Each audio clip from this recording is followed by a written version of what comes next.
right, so here we are, San Andreas, Mussel Rock. We're probably standing somewhere still on the Pacific Plate right here where we are. But somewhere just up the coast there is the Pacific Plate. Yeah. Is the Pacific Plate. And you can see a couple features of the landscape. One of the common myths about faults is that they're like basically prominent red lines that are going to be spotted.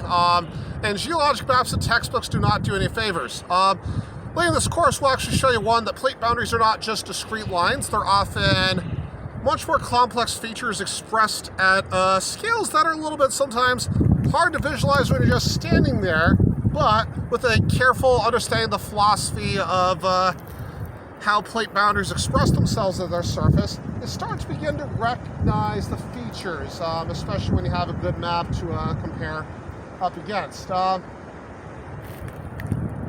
And so it also does not help that one of the themes we talk about is more rapid processes will cover up slower processes. In this case, we're going to come down and take a look that way over there. You can see there's been a massive slumping of the land here. It's likely the friction, the sort of melange zone has resulted in the landscape getting very ground up, and this slope is not very stable. It's too steep. Waves are undercutting it, and it periodically undergoes collapse under gravity. You can actually see a very prominent headwall scarp up there, and then you can see a major toe, and it looks like the toe is being ground down into sediments. Now, the final amazing feature out here, there's a couple things. One, you notice there's sort of this sharp contrast in watercolor offshore. That's probably just mostly to do with how much sediment is suspended.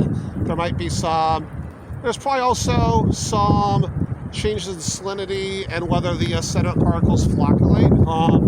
But then finally, all these paragliders. We're very much in the zone of westerlies, as we've talked, and not only that, we also have warming on this your classic sea breeze, where the land heats up faster than the ocean, and so you have a contrast in temperatures between the land and ocean, most probably expressed here, and you have a slope that forces this wind being sucked into the valleys upward, giving these paragliders a really nice lift. This is a very popular paragliding spot for all the reasons. Ooh, let's get a zoom in on that guy making a landing, kind of spiraling down a little bit, and then, yeah. I don't know where he is. Oh, there they are. Right there. Yeah. You can sort of watch these guys, these various people track the wind as they go up and down the mountain.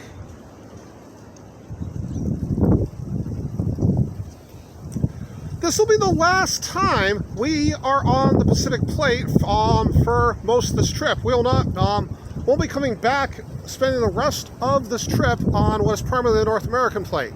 Now, this is kind of a slight misnomer, because the reality is, well, if you had to pick one line, the San Andreas Fault, which is somewhere between here and about a mile north of here, would be the most obvious line on the Earth. But you can even see kind of a little bit how the coastline curves upward, curves a little bit.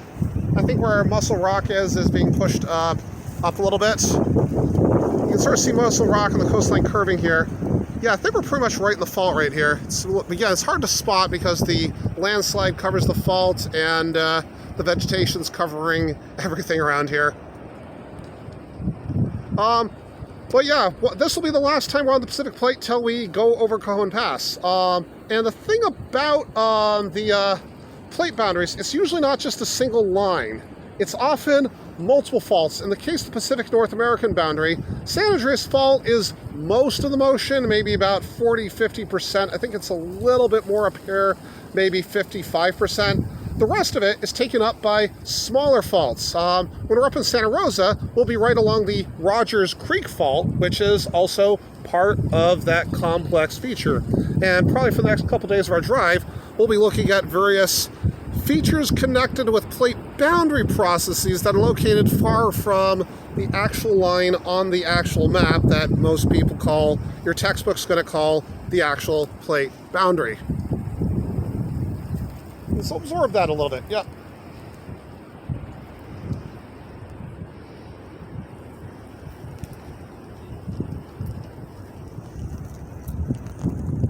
That's over, yeah.